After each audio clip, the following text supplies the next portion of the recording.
FTEs. And last numbers I saw, there was an increase of, I think, 18,000 to 438,000 FTEs in the public service, but also an increase in salary or remuneration costs per FTE. And the last number I saw was 125,000 and a few $100 in personnel costs per employee, per full-time equivalent. Thank you very much. Thanks very much. Mr. Kuzmierczak, please go ahead, sir. Thank you so much, Mr. Chair, and thank you so much, Mr. Giroux, for being here with us. It's always a pleasure to get your insights and to spark what is always an enlightening discussion. In 2022, at the height of the global sort of inflation crisis that was rocking countries around the world, Canada had about an 8% inflation rate. I was heartened to hear that you believe that this year the inflation rate in Canada will go down. Can you repeat again what you expect, when you expect the number to reach 2%, which is our target rate? So we expect that the inflation in Canada, will go down to about 2%, or will go down to 2% by the end of the calendar year, so by the end of 2024. And that over the entire year, it will average 2.4. And we expect the inflation rate in 2025 for the calendar year to be 1.9% next year. So this is an incredible drop and much welcome by Canadians from 8% to 2%. Help me understand that drop, because, a year ago I was listening to the Conservatives intently, and the Conservatives were screaming at the top of their lungs that we need to cut programs, federal spending for programs like childcare. They were saying cut childcare. The Conservatives were saying cut dental care, cut spending for dental care. They were saying cut spending for major investments like the battery plant in Windsor that provided 2,500 jobs for my community. And they were saying cut spending like public spending and investment on things like the Canada Child Benefit. So they were saying all these things to cut all these programs, and yet the inflation rate dropped from 8% to 2% without our government cutting spending on things like child care and dental care and the Canada Child Benefit and investing in job creation like the battery plant in Windsor. Help me to understand the decrease in the inflation and were the Conservatives wrong? The governor of the bank probably explained it better than me when he indicated that government spending, not just the federal government spending, but public spending at large, was not helping in its fight, in the Bank of Canada's fight against inflation. So, and I won't put words in his mouth, but from what he indicated. So I think what was effective in achieving, or will achieve, what will be successful in achieving a 2% inflation rate is mostly the Bank of Canada monetary policy.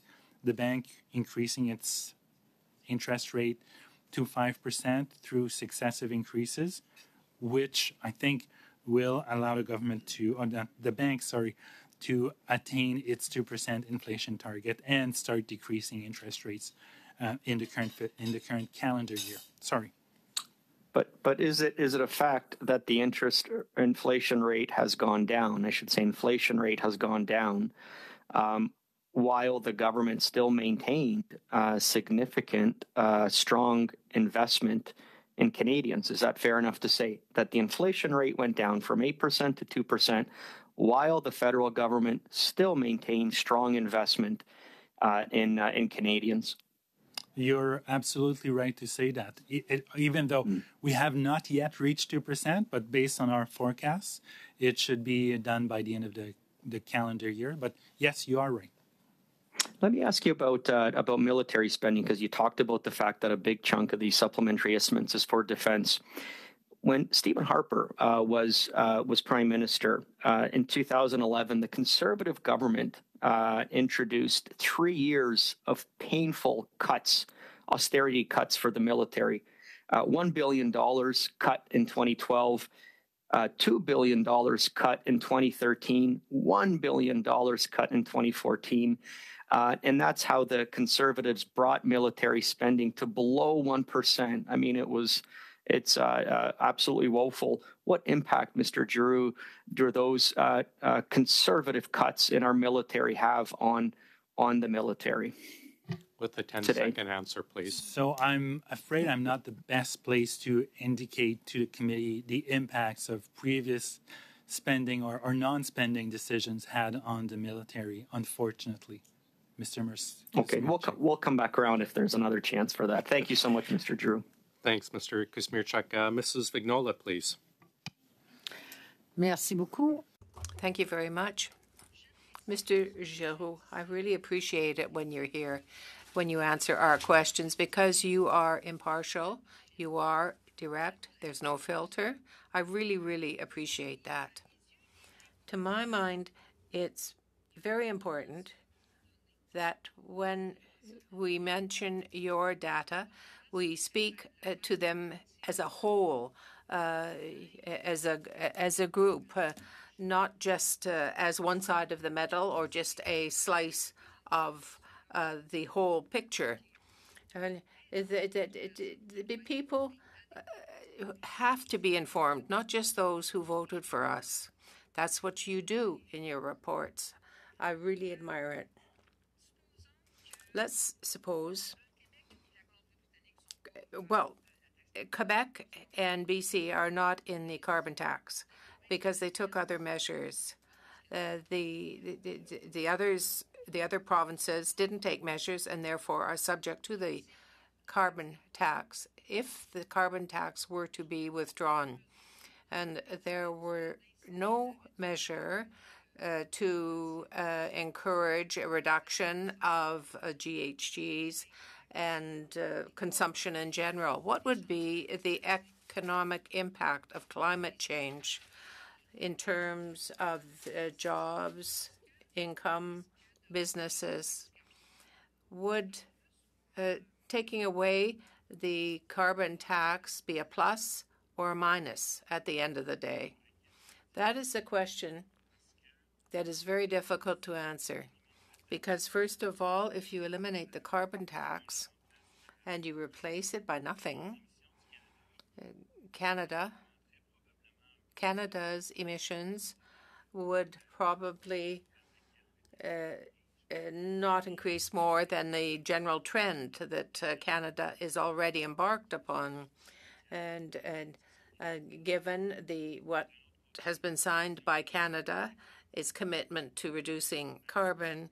But if you replace it by nothing and say Canada does increase its emissions by a bit, I don't know whether that would have a notable effect on climate change, given Canada's position. So it's very difficult for me to answer your question. It's like a skier, who does nothing but benefits from someone who has gone to great effort to reduce GHGs. There is the diplomatic situation, the international situation, so it's very difficult for me to answer this hypothetical scenario where you would take away the carbon tax but not replace it. Thank you, Mr. Chair. And just returning to this question around cuts to Indigenous services, and I appreciate my colleague, Ms. Atwin, adding the context of the general trend or the, as you called it, a sharp increase in investment since 2021. I think both she and I know that there's a strong argument to be made that even more money needs to be invested in Indigenous communities because we still see an inequality in outcomes, whether those outcomes are in healthcare or education or infrastructure. There's a massive infrastructure deficit in Indigenous communities that still hasn't been fully addressed. My question was really around these cuts, this $417 million in cuts, and whether that is going to result in a service delivery impact. This idea that the government increased the budget significantly and somehow overshot what the ideal budget investment is and now needs to reduce it a little bit to get to that perfect number, it seems a bit ludicrous in my mind. And so I'm very interested in the question that we discussed last round, Mr. Giroux, around whether there is this slop in the budget that can simply be trimmed without any impact on service delivery, or whether, in fact, what Indigenous communities are going to experience is a tangible reduction in the services that they require. And so, Mr. Chair, if it's in order, I would like to move a very short motion that the committee write to the Parliamentary Budget Officer and request an analysis of service delivery impacts stemming from budget cuts at Indigenous Services Canada and Crown Indigenous Relations.